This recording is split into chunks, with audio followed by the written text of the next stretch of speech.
In Chapter 8, you'll find information on all of the vitamins. There are 13 vitamins, and we'll discuss their roles, functions, and risks of deficiency and toxicity. In this chapter, we'll cover the various roles of the vitamins. Vitamins, you'll recall from Chapter 1, are defined as potent, essential, non-caloric organic nutrients that are needed from foods in trace amounts to perform specific functions. The vitamins do not provide us with calories. They do, however, help us to release energy from carbohydrates, proteins, and fats. Vitamins promote growth, reproduction, and the maintenance of health and life. Vitamins can be divided based on solubility, whether they dissolve in fat or water. There are 4 fat-soluble vitamins and 9 water-soluble vitamins, which we'll cover in this chapter. In the United States, intakes of vitamins A, D, E, C, and folate may fall below recommendations. In Chapter 9 on water and minerals, we will discuss the shortfall minerals, some of which include potassium and iron. Vitamin C aids in the absorption of iron. So it's important to aim to get all of your vitamins and minerals in your diet by eating a healthful diet. Here are some structures of the fat-soluble vitamins. Let's talk a little about absorption. Fat-soluble vitamins and large fats are absorbed in the same manner. They require bile for absorption. Bile is made in the liver, it is stored in the gallbladder, and is secreted in the small intestine when fat is present in the small intestine. The small intestine is lined with villi. These are finger-like structures that increase the absorptive surface area of the small intestine. Within the villi, you can see here are capillaries and lacteals. Lacteals absorb large fat molecules and fat-soluble vitamins directly into the lymphatic system.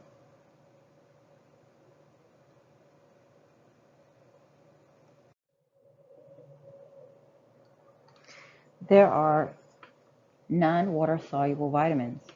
They include the B vitamins and vitamin C.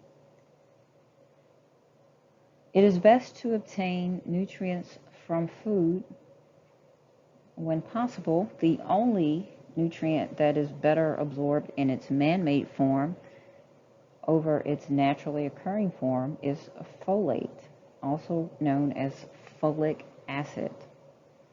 The B vitamins that you'll learn about in this chapter include thiamine, riboflavin, niacin, pantothenic acid, biotin, vitamin B6, also known as pyridoxine hydrochloride, folate, also known as folic acid, vitamin B12, and vitamin C.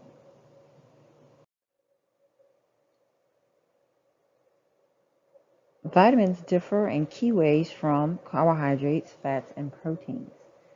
In terms of structure, vitamins occur as individual units, whereas carbohydrates, fats, and proteins are linkages of units.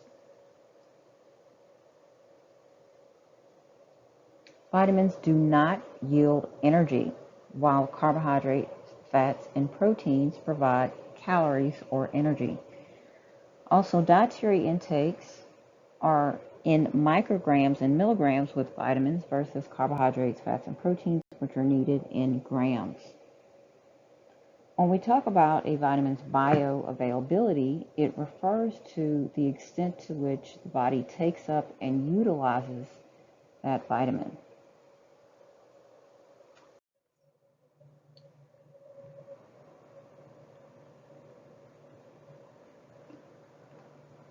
It is difficult to determine exact bioavailability of vitamins because there are a number of factors that can affect how well a vitamin is absorbed. For example, digestion efficiency and GI tract transit time, previous nutrient intake and nutrition status, other foods that are consumed at the same time, the method of food preparation, and the nutrient source. Some vitamins have precursors. One example is vitamin A. Vitamin A is found in many different forms. One of the precursors that can be converted into vitamin A is beta carotene.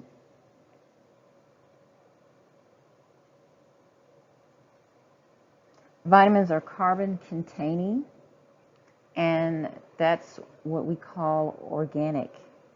Okay, this is different from the USDA certification of organically formed foods, so make sure you don't get those confused.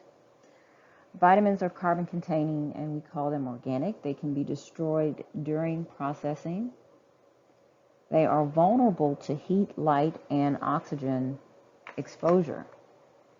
So you can lose nutrients by cooking certain vegetables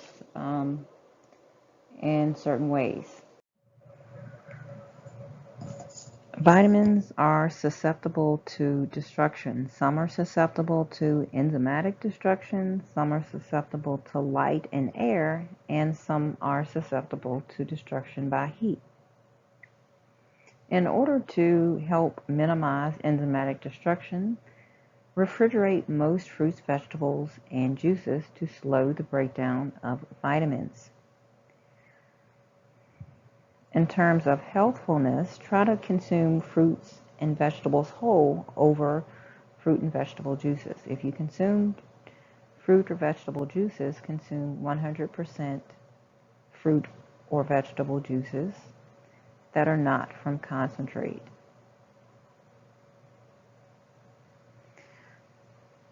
To protect vitamins from light and air destruction, milk and also enriched grain products should be stored in opaque containers. Storing milk and enriched grains in opaque containers protects the vitamin riboflavin from being destroyed. Riboflavin is sensitive to light, so you'll notice that milk is stored in opaque or semi-opaque containers. Store your cut fruits and vegetables in the refrigerator in airtight containers or wrappers, and reseal juice. You can prevent heat destruction of certain vitamins or losses in water. Wash your fruits and vegetables while they're intact instead of after cutting them. You can cook fruits and vegetables in the microwave, or you can quickly stir fry or saute in a healthy oil like extra virgin olive oil or soybean oil. Or you can steam them over a small amount of water. Don't cook for a long amount of time because you will lose vitamins. If you boil or simmer your vegetables, use as small amount of water as possible and don't pour the water off. You know, you want to rinse before you cook, but use minimal water if you are simmering or boiling, and don't cook for a very long time, and don't pour the water off. Solubility is defined as the extent to which a molecule or substance is absorbed into a medium. Water-soluble vitamins include, again, the B vitamins and vitamin C, and the fat-soluble vitamins are A, D, E, and K. Solubility affects transport in the body, absorption, storage, and excretion. So let's take a closer look at that. Let's take a look at key differences in absorption, transport and storage, excretion, toxicity, and requirements of fat-soluble versus water-soluble vitamins. The fat-soluble vitamins are absorbed like fats. They are first absorbed into the lymphatic system and then into the blood, while water-soluble vitamins are absorbed directly into the bloodstream. Fat-soluble vitamins must travel with protein carriers and watery body fluids. They are stored in the liver or the fatty tissues. Excess beta-carotene can be stored beneath the skin and create an orangish color. Water-soluble vitamins travel freely in watery fluids, and most are not stored in the body. Vitamin B12 can be stored in the liver, however. Fat-soluble vitamins are not readily excreted and tend to build up in tissues. Toxicities are likely from supplements of fat-soluble vitamins, but rarely occur from food. Water-soluble vitamins are readily excreted in the urine. If you take too many water-soluble vitamins, they will start to spill over into the urine, especially if you take a supplement like a B-complex supplement. You may even notice an odor. Toxicities tend to be unlikely, but they are possible, especially with high doses from supplements like vitamin C, for example, and we'll talk more about that. Fat-soluble vitamins are needed in periodic doses, perhaps weekly or even monthly doses, because the body can draw on its own stores.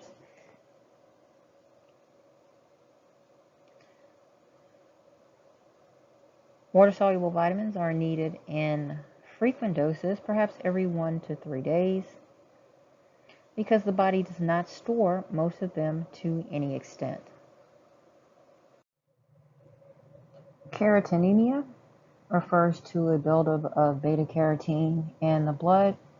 Beta-carotene can be stored underneath the skin layer and cause a characteristic orange color to the skin, or glow.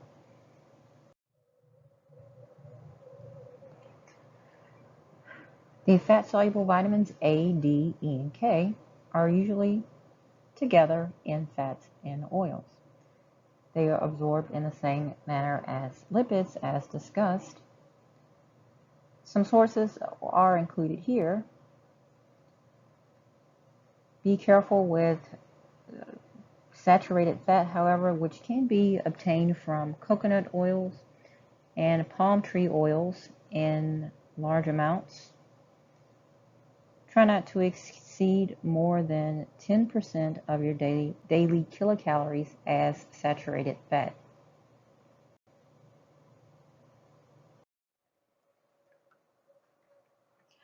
Let's take a closer look at the fat-soluble vitamin, vitamin A. Beta-carotene is related to vitamin A in that beta-carotene is a precursor of vitamin A. The body can convert beta-carotene into the active form of vitamin A. Vitamin A occurs in 3 forms in the body as retinol, which is a major transport and stored form of vitamin A that supports reproduction, retinol, which plays a role in vision, and retinoic acid, which acts as a hormone and helps to activate or deactivate genes. Vitamin A helps to maintain our cornea health, and rhodopsin is a pigment in our eye that participates in light detection in the retina. Rhodopsin is made of the protein opsin and the form of vitamin A, retinol. Early deficiency of vitamin A causes night blindness or difficulty adjusting the eyes to seeing at night or changes in light.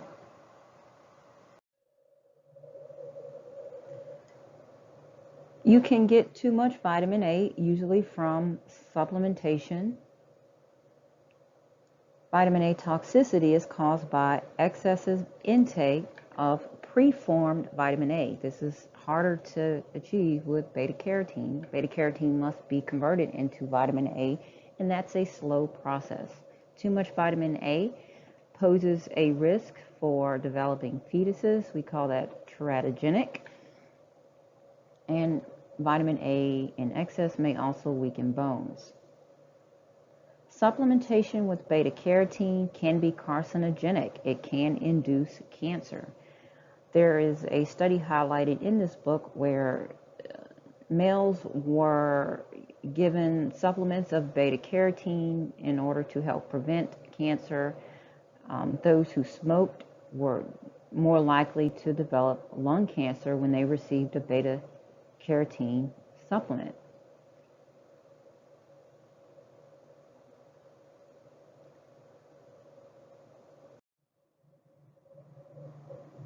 As light enters the eye, pigments within the cells of the retina, called rhodopsin, absorb the light. Rhodopsin contains opsin and the form of vitamin A called retinal.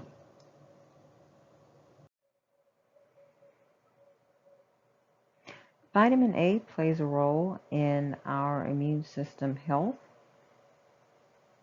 Inadequate vitamin A may be responsible for deaths due to measles around the world.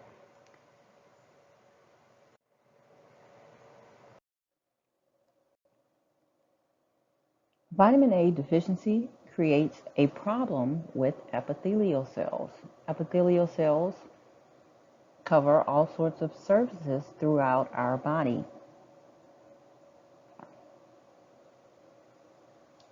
When we have a vitamin A deficiency, our epithelial cells will harden as a result of the production of the protein keratin.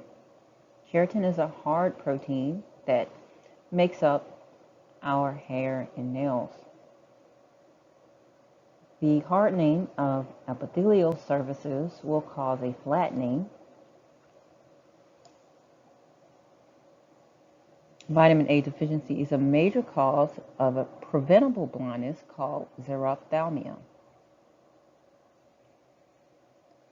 Xerosis results, which is dryness of the eyes as a result of decreased mucosal secretions. Xerosis leads to a softening of the keratin that was produced in the eye, and this can lead to permanent blindness.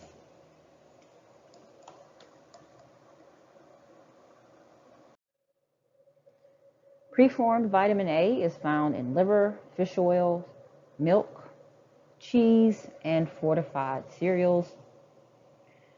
Beta carotene is found in brightly orange colored produce and dark green vegetables. Consumption of broccoli and cruciferous vegetables like cauliflower and kale are associated with a reduced risk of certain types of cancers. We'll talk more about that in chapter 23. Here are some sources of vitamin A and beta carotene in foods.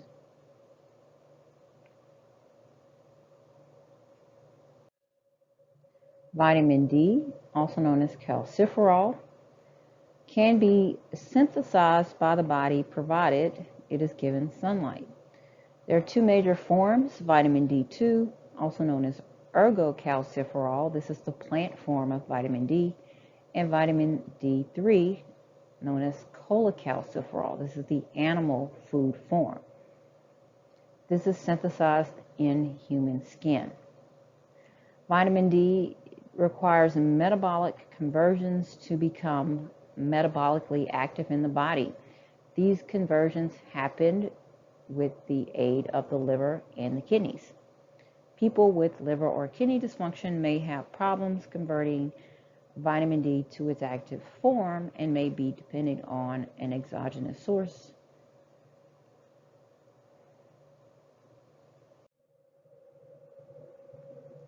The liver actually manufactures a compound that migrates to the skin. In the skin, when exposed to ultraviolet rays in the form of sun, this liver manufactured compound is converted to a second precursor. The liver is again required to make a conversion, and then also the kidneys to produce the active form of vitamin D. This step is also necessary with the dietary vitamin D we consume. Vitamin D acts as a hormone because it's produced in one organ and acts as a chemical messenger to have an effect on another organ. Vitamin D can help regulate bone mineralization and also the amount of calcium and phosphorus that we absorb from the gastrointestinal tract.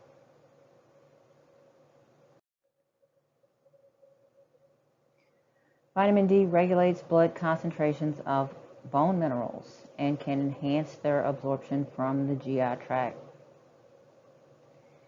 Vitamin D can act as a hormone to stimulate reabsorption from blood by the kidneys and can trigger mobilization of calcium and phosphorus from the bones into the blood. There are a number of groups that are at risk for vitamin D deficiency. People with dark skin are at increased risk for having a vitamin D deficiency, as well as infants who are breastfed who do not receive a supplementation of vitamin D. Breast milk tends to be low in vitamin D content. People who live in places that don't get a lot of sunlight are at risk. People who do not consume foods that are fortified with vitamin D or a lot of fish that is high in vitamin D are at risk, and people following vegan diets. Your book says that also people who are vegans, the children of vegans, are also at risk for vitamin D deficiency. People who are obese with excess adipose tissue are at increased risk for vitamin D deficiency.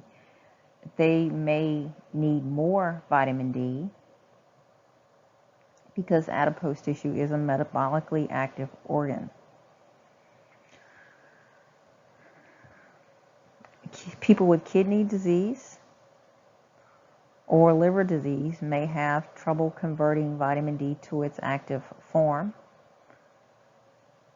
And people who have inflammatory bowel conditions like Crohn's disease or ulcerative colitis may be at risk for vitamin D deficiency. People on medications like prednisone, which is a corticosteroid that acts to decrease inflammation in the body, are at risk for vitamin D deficiency. People who take the weight loss drug Orlistat are at risk for vitamin D deficiency and are at risk for deficiency of the other fat-soluble vitamins. Orlistat is a drug that binds fat in the GI tract. It is sold over the counter as Xenical and Ally. And excess intake of that can result in a deficiency. Certain cholesterol-lowering drugs and certain anti-epileptic drugs may alter vitamin D metabolism or absorption. Rickets is a disease of vitamin D deficiency that occurs in children that causes weakening of the bones. Osteomalacia is a condition in adults that causes weakening and softening of the bones. And osteoporosis is reduced density of bones. You can see a healthy bone and an osteoporotic bone shown here.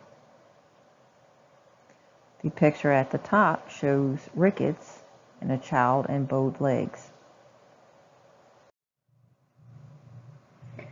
Supplements of both vitamin D and calcium have been shown to reduce risk of bone loss and fractures in the elderly. However, people should talk to a healthcare provider about taking vitamin D. It may not be appropriate for everyone. You also want to make sure you don't take too much. Having excess vitamin D in the blood has been linked to higher rates of pancreatic cancer. More research on that is needed. Vitamin D toxicity will occur with too many supplements. This can cause excess blood calcium and calcification of the tissues and organs. The amount of vitamin D a person makes when they are in the sun depends on skin color, latitude, the season, the time of day, and if there is even heavy smog. Recommendations for vitamin D by the DRI committee, or the Dietary Reference Intake Committee, assumes that no skin synthesis is present. Some reliable sources of vitamin D in the diet include eggs, liver, if you eat liver, butter, or like butter substitutes that have been fortified with vitamin D that are actually healthier than butter, that contain plant oils that are rich in monounsaturated fats.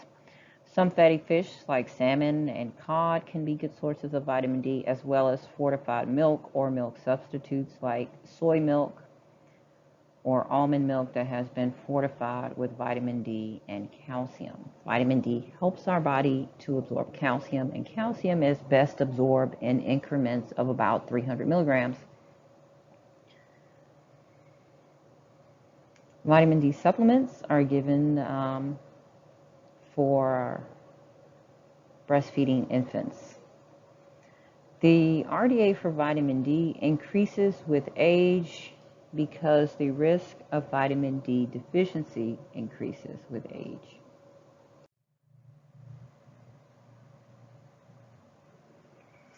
Vitamin E are also called tocopherols. Tocopherol means offspring, and they play a role in reproduction. Vitamin E is found in many different forms, including alpha tocopherol, beta tocopherol, gamma tocopherol, and delta tocopherol.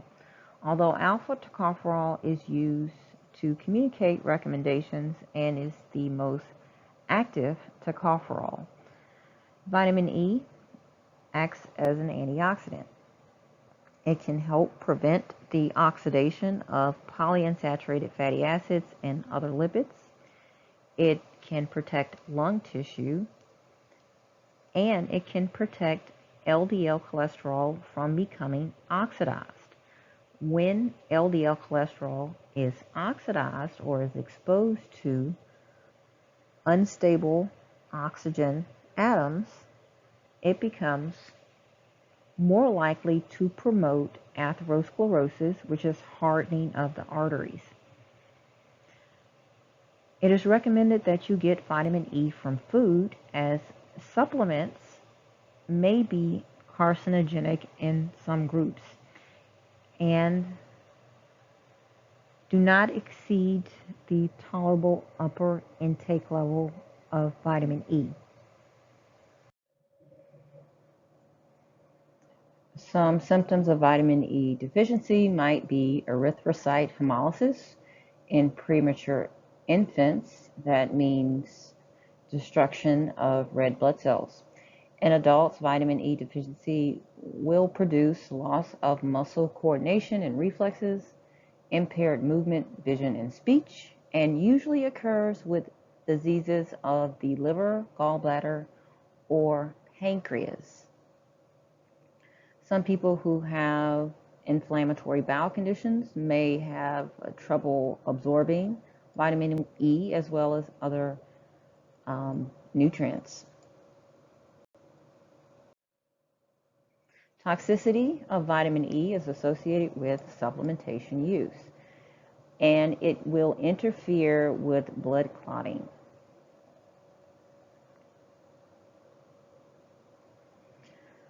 Vegetable oils and products made from them are good sources of vitamin E, as well as wheat germ oil, whole grains, fruits, vegetables, and nuts like sunflower seeds and almonds, for example. Vitamin K is the last fat-soluble vitamin, and it's known for its role in blood clotting. Vitamin K is needed to activate a number of proteins that are involved in blood clot formation. Some good sources of vitamin K can include cabbage, cauliflower, spinach, and other green leafy vegetables, as well as some cereals. Vitamin K can be produced in the intestine, specifically in our colon, by bacteria. It is not enough to be solely dependent on, however. Vitamin K deficiency can result due to fat malabsorption, and fat malabsorption can result due to problems with the pancreas or the liver, the gallbladder, or the GI tract. Antibiotics can kill the bacteria in our colon that produce vitamin K, and certain anticoagulant medications can alter vitamin K metabolism. Infants are born with a sterile GI tract, meaning they are free of microbes, including bacteria that are capable of producing vitamin K. Vitamin K is given to infants in a water-soluble form to prevent hemorrhagic diseases or blood clotting problems.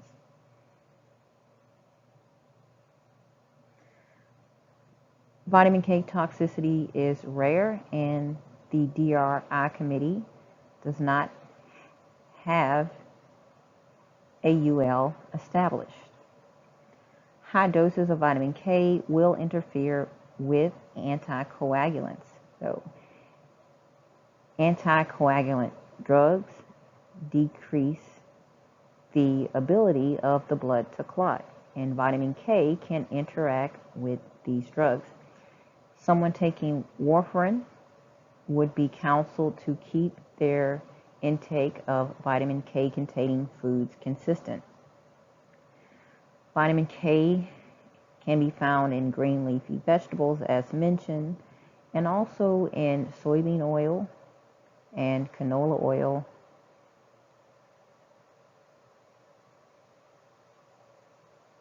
And so vitamin K in the diet needs to be kept consistent.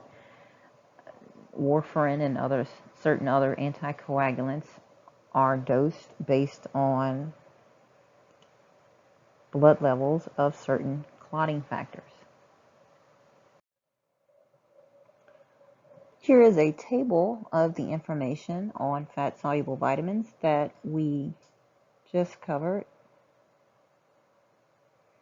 With vitamin D deficiency, with osteomalacia, with rickets, with osteoporosis, these are painful conditions and can produce bone pain.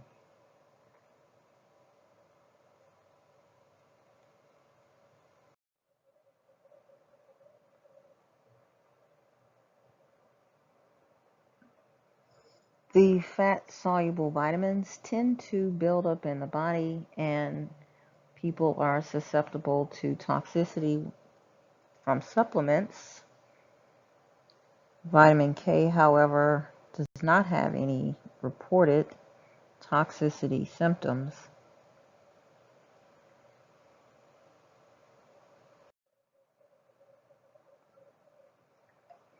The B vitamins act as coenzymes. Coenzymes are small molecules that work with enzymes to promote their activities. Here is a summary picture of how a coenzyme might attach to an enzyme so that two compounds can react to create a new product. Coenzymes help the body use energy-yielding nutrients. B vitamins are components of coenzymes. The B vitamins help cells multiply and assist enzymes in performing molecular conversions.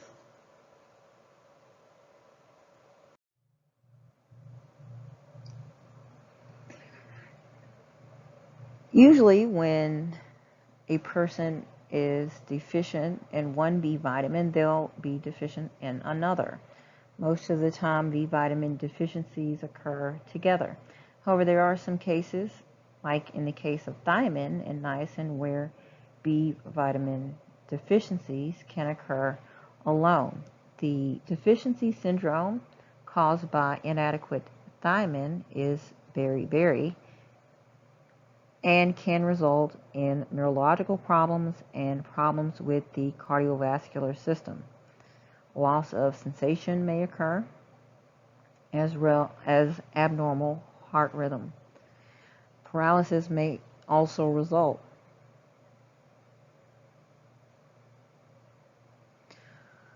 A deficiency of thiamine can lead to Wernicke-Korsakoff syndrome. This is seen in people who severely abuse alcohol and can result in personality changes as well as neurological problems.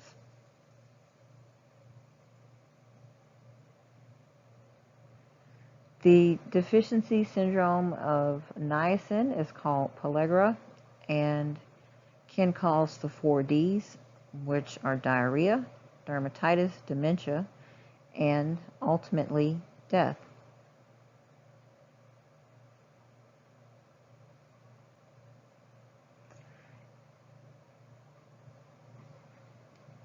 We consume a lot of refined grains, and in the United States, foods that are refined are enriched to have nutrients added back. A whole grain contains a lot of vitamins and minerals, but once the grain is refined to remove its outer layers, you've removed a lot of the nutrients. So some B vitamins are required to be added back, which is called enrichment, to grains. This prevents or helps to prevent deficiencies. Some foods are fortified, like milk is fortified with vitamin D.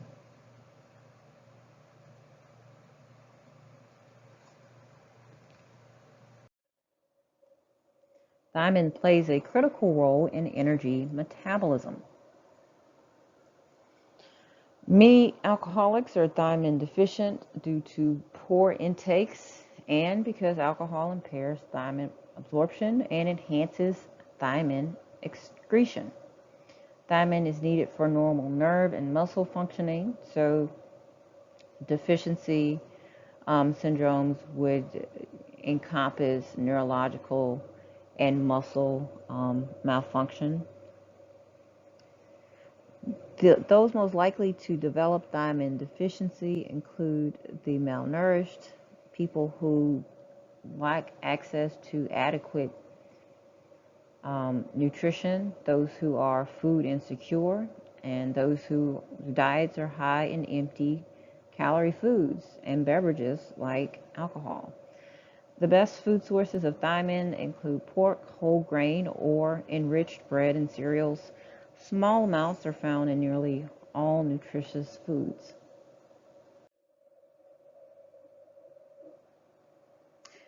Riboflavin serves as a coenzyme in energy metabolism like many of the B vitamins. Riboflavin, when lacking, when deficiency develops, may result in cracks at the corners of the mouth and even a sore throat. Consuming riboflavin will quickly clear up symptoms. There is no UL established for riboflavin and there appear to be no toxicity risks. The best sources of riboflavin in our food include milk and milk products, enriched grain products or whole grains, green vegetables, and meats. Riboflavin is light sensitive, so milk and foods with riboflavin should be stored in opaque containers. So milk is stored in an opaque container to help protect riboflavin.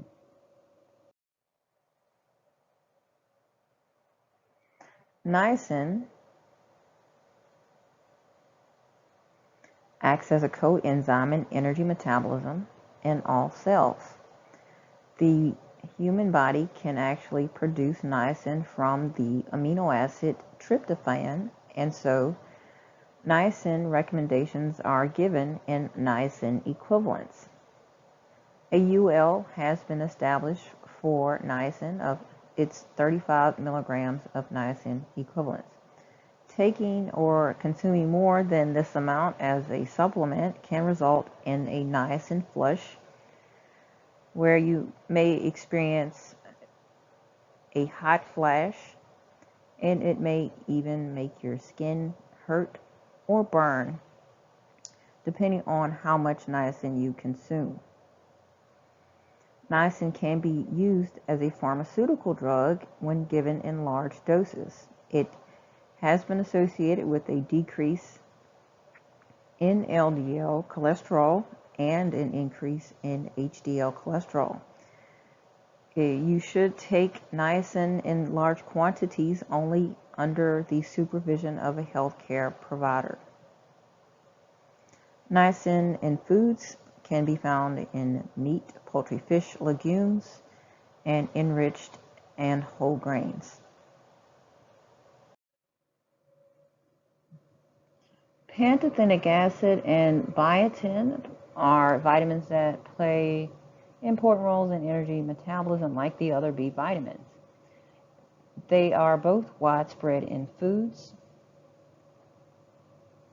Biotin deficiency is rare, but may occur in specifically people who are fed intravenously without biotin added. Vitamins are usually added to TPN or the IV nutrition bag. Okay.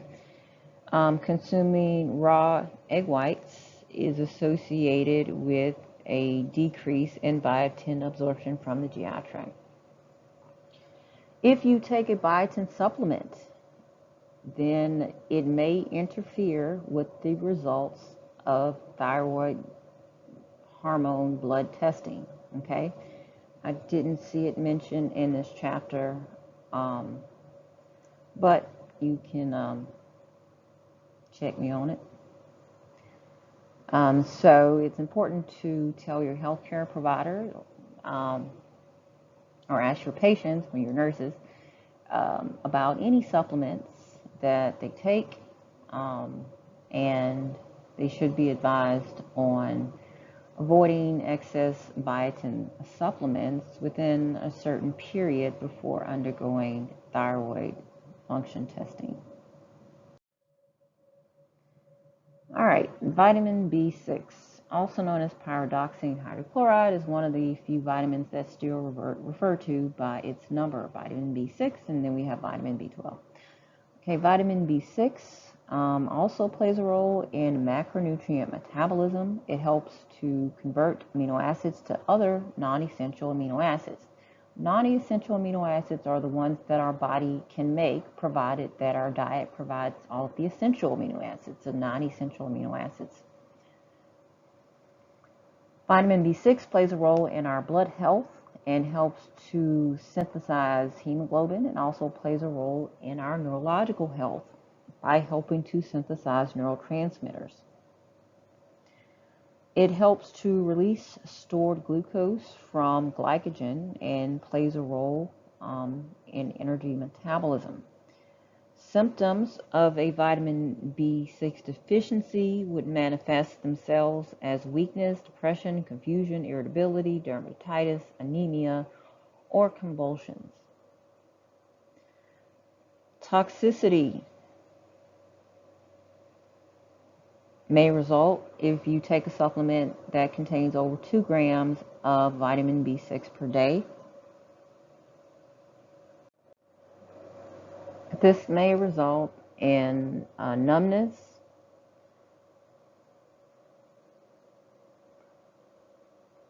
of the extremities.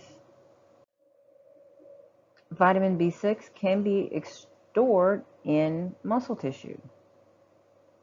However, we don't have research now that supports the use of it for enhanced physical endurance or performance.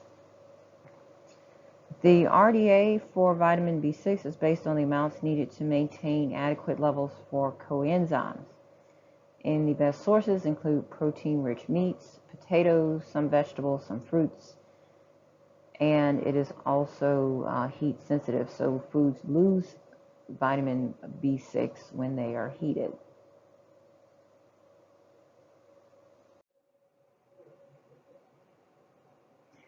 Folate refers to both dietary folates and man-made folate, called folic acid. It plays an active role in cell division. It's needed for the maintenance of our blood cells and the cells of our gastrointestinal tract. Folate needs increase in pregnancy and adolescence. Folate is included as part of prenatal vitamins. Alcohol can affect folate status by increasing the amount of folate that gets excreted and by impairing folate absorption. Certain medications may also interfere with folate absorption. Anticonvulsants may increase folate needs dramatically in some cases. Oral contraceptives and aspirin may also increase folate needs, as well as smoking. Folate is associated with neurotube defects when you don't get enough during pregnancy. The neurotube shown here does not close and can result in physical deformities. One type of neurotube defect is spina bifida. The upper limit for folate is 1,000 micrograms per day from fortified foods and supplements. Folate in foods can be obtained from liver, legumes, beets, and leafy green vegetables. Here are some good sources of folate. They include legumes like pinto beans and lentils, spinach, avocado, asparagus. Folate recommendations are expressed in dietary folate equivalents. For natural folate sources, 1 microgram equals 1 dietary folate equivalent. For enriched sources, 1 microgram equals 1.7 dietary folate equivalents. Because enriched sources are better absorbed.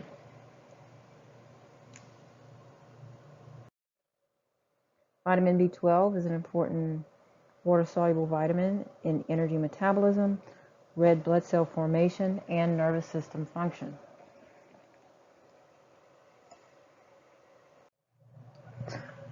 Vitamin B12 and folate have a big, complicated relationship.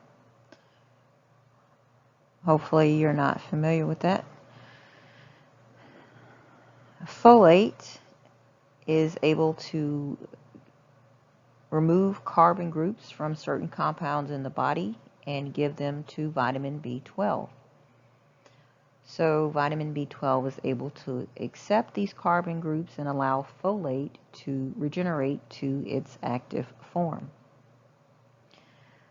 Having too little folate or too little vitamin B12 results in a macrocytic anemia, shown here, in which the red blood cells become too big and do not function properly. This is also called a megaloblastic anemia.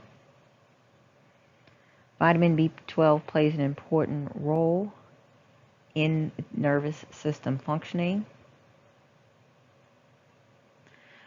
Folate may mask a B12 deficiency. High intakes of folate, like some people who are vegetarians or vegans may consume, may alleviate the macrocytic anemia of a B12 deficiency and remove the most obvious sign, but will not prevent nerve damage that results, since folate is not involved in this aspect of vitamin B12's functions. Permanent nerve damage and even paralysis can result in prolonged vitamin B12 deficiency.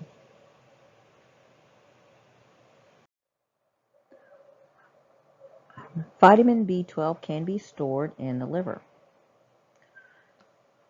Vitamin B12 requires the presence of a compound called intrinsic factor to be absorbed in the gastrointestinal tract. Intrinsic factor is produced in the stomach. Vitamin B12 attaches to intrinsic factor and then is carried to the last part of the small intestine, known as the ileum, where it is absorbed. Some people have problems with vitamin B12 absorption. People with atrophic gastritis may not produce enough intrinsic factor. Atrophic gastritis is characterized by inflammation in the stomach, in which a person may produce less mucus, and the glands may secrete less due to disruptions in functioning. People with pernicious anemia do not produce enough intrinsic factor and may develop macrocytic anemia or neurological problems. Vitamin B12 is found only in significant quantities in animal-derived foods and in fortified foods or supplements. There are a lot of foods that are fortified with vitamin B12, including soy milk. Vitamin B12 deficiency is common in vegans who don't make an effort to include vitamin B12 in their diets. Deficiency of vitamin B12 may take weeks, months, or even years to show up. And a vegan who is consuming a lot of folate may not be diagnosed with the vitamin B12 deficiency, and in the meantime, a lot of nervous system damage can occur. Some substances may be under investigation for being essential. In this chapter, there is a list of substances, including inositol, choline, and carnitine, that are, for now, labeled non-B vitamins. They may be essential. Others have shown that they're not essential. For example, para-amino benzoic acid, or PABA, and vitamin B17, which was touted as a cancer-curing agent at one point. Choline is a compound that has actually been assigned an adequate intake value by the Dietary Reference Intake Committee. Vitamin C has varied roles in the body.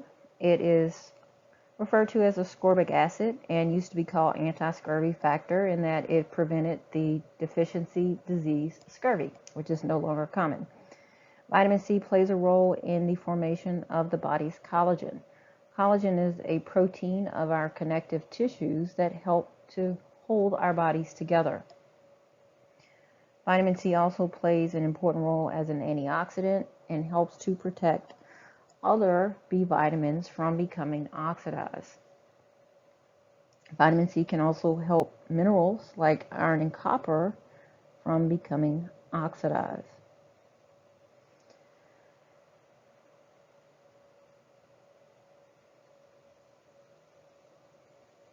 Vitamin C plays a role in amino acid metabolism. It may play a role in stress, and it has been investigated as a possible antihistamine. It is said that taking 2 grams a day for 2 weeks may reduce the symptoms of a cold or allergy in your textbook. However, taking that much for longer than that could increase risk of kidney stones. The UL for vitamin C is 2 grams per day.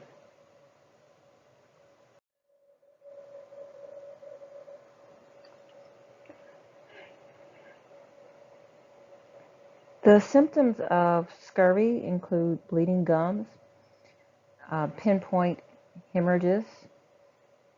Other symptoms may include muscle degeneration. It may cause poor wound healing.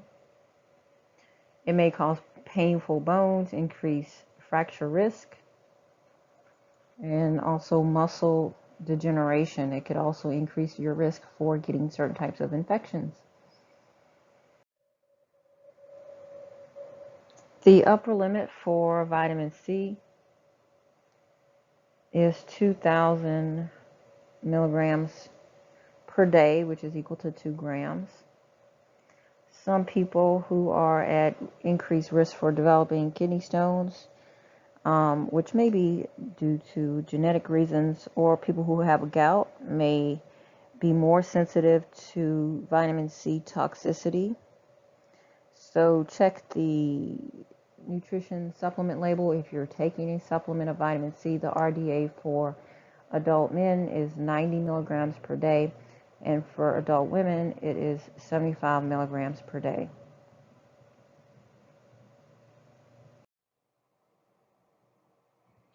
Certain groups may need more vitamin C.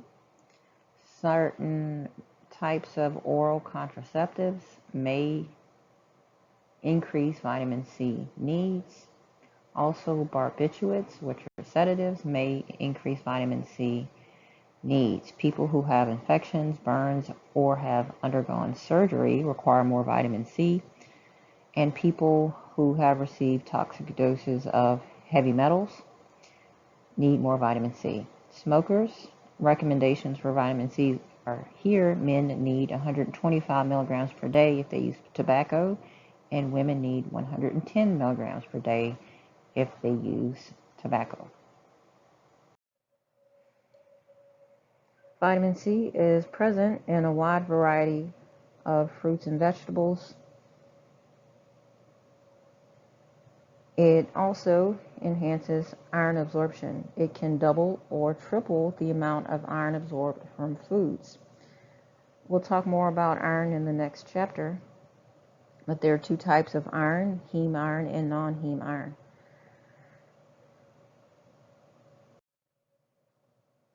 Here are some sources of vitamin C in the diet.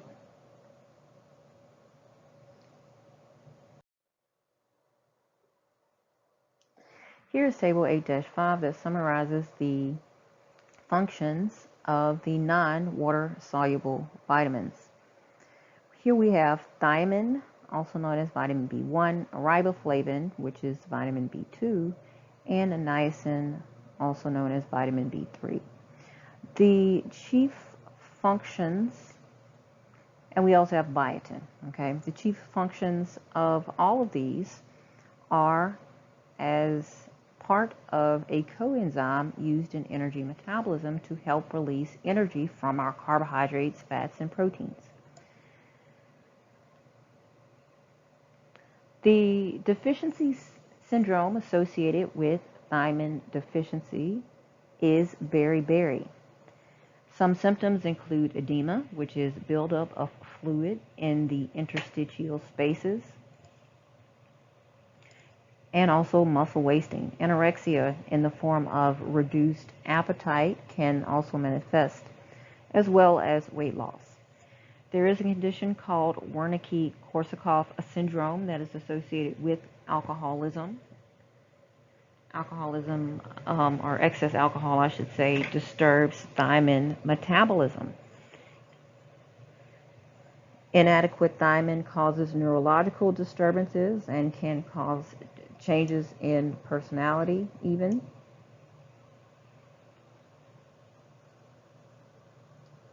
Toxicity symptoms related to thiamine have not been reported, and significant sources include whole grain products, but also products that have been enriched or fortified with thiamine by food manufacturers. Pork is also a good source of thiamine. You should choose lean cuts of any meats that you choose to eat. Just a reminder. Riboflavin is found in milk products and also enriched in fortified foods, enriched in fortified grains especially, and also in whole grains. Liver is also a significant source of riboflavin. When you do not get enough riboflavin, you will experience inflammation of the mouth, skin, and even eyelids. You may experience sensitivity to light and even a sore throat. This quickly clears up when you start to consume adequate amounts of riboflavin. Riboflavin itself is also sensitive to UV light, so milk and grains should be stored in opaque packaging to protect this vitamin. Niacin, also found in forms nicotinic acid and nicotinamide and niacinamide, is found in milk, eggs, meat, poultry, fish, whole grains, enriched foods, nuts, and essentially all protein-containing foods. This is an interesting vitamin.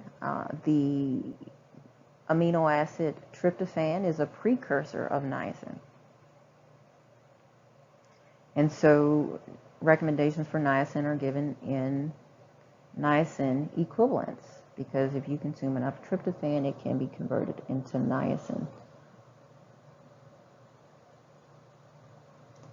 The deficiency disease associated with inadequate niacin is pellagra, and it can cause diarrhea, dermatitis, dementia, and even death. The UL for niacin is 35 milligrams. Excess niacin can cause a niacin flush. It may even cause painful skin. You should consult with a healthcare provider if you want to take niacin to reduce your cholesterol. Excess niacin can cause liver damage and even impaired glucose tolerance or symptoms of diabetes. And biotin is widespread in foods. Bacteria in the gastrointestinal tract can produce some biotin. If you do not get enough, you may experience skin rash, hair loss, and neurological disturbances. No toxicity symptoms have been noted, but if you do take a supplement of biotin, it can interfere with the results of thyroid testing.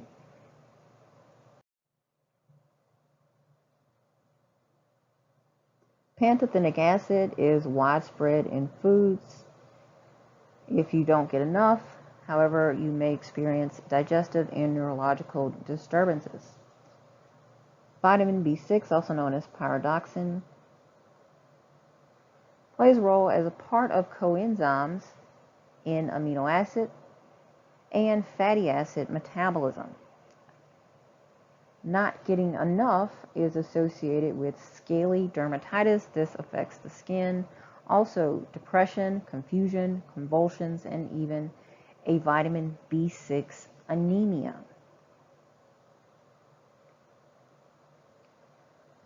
Excess vitamin B6 is associated with skin lesions and nerve degeneration.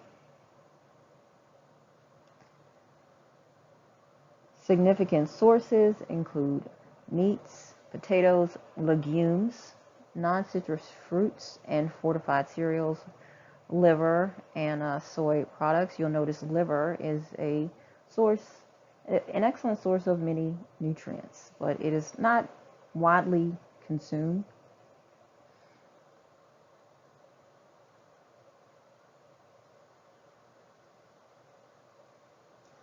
Folate helps to activate vitamin B12 and helps synthesize DNA for new cell growth. Taking too much folate can mask a vitamin B12 deficiency. Vitamin B12 deficiency is associated with nerve damage that can be permanent. Also, getting inadequate folate and vitamin B12 will result in an anemia, specifically a macrocytic anemia. Significant sources of folate include fortified grains, also leafy green vegetables, legumes, seeds, and liver. Deficiency symptoms of folate include a macrocytic anemia, also a smooth red tongue, mental confusion, and elevated levels of a compound called homocysteine. Excess levels of homocysteine in the body is associated with increased risk of cardiovascular disease. Vitamin B12, also known as cobalamin, helps to activate folate. It also helps to synthesize DNA for new cell growth, and vitamin B12 protects nerve cells. Paralysis can result due to a deficiency in vitamin B12. Some people who become vegans may not notice that they're not getting enough vitamin B12 on a daily basis, and a year or two after not consuming animal products, and if they're not consuming fortified products, then they may notice nerve damage, and it can be permanent and lead to paralysis. Vitamin B12 can be obtained in significant sources from foods derived from animals or from fortified foods. And finally, vitamin C is responsible for the synthesis of collagen, carnitine, hormones, neurotransmitters, and is an important antioxidant. Too much vitamin C can result in diarrhea and GI distress, and significant sources include citrus fruits and cabbage-like vegetables. Scurvy is the deficiency disease of vitamin C, and it causes bleeding gums, pinpoint hemorrhages, and abnormal bone growth and joint pain. The nutrition practice section focuses on phytochemicals, which are bioactive plant compounds that impart flavor, taste, or other characteristics to plant foods. Some examples of phytochemicals are included in this section. Curcumin, which is obtained from turmeric, a yellow-colored spice, is an example of a phytochemical. It acts as an antioxidant, an anti-inflammatory agent, and may reduce blood clot formation. Curcumin may also inhibit enzymes that activate carcinogens.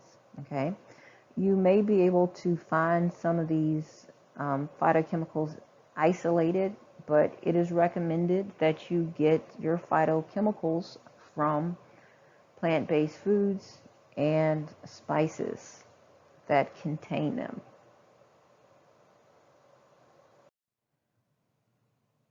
Some more examples are included here, including resveratrol, which you may have heard of. Sources of resveratrol include red wine, peanuts, also grapes, and raspberries. Resveratrol acts as an antioxidant and may inhibit cancer growth. It is also associated with reductions in inflammation, reductions in LDL oxidation, and reductions in blood clot formation.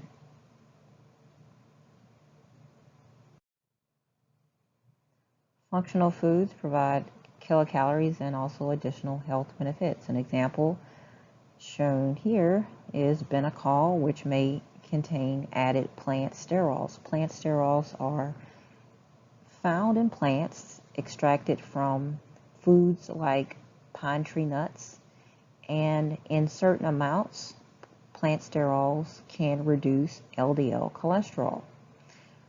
More information about functional foods is included in the Nutrition and Practice section for this chapter. Let me know if you have any questions.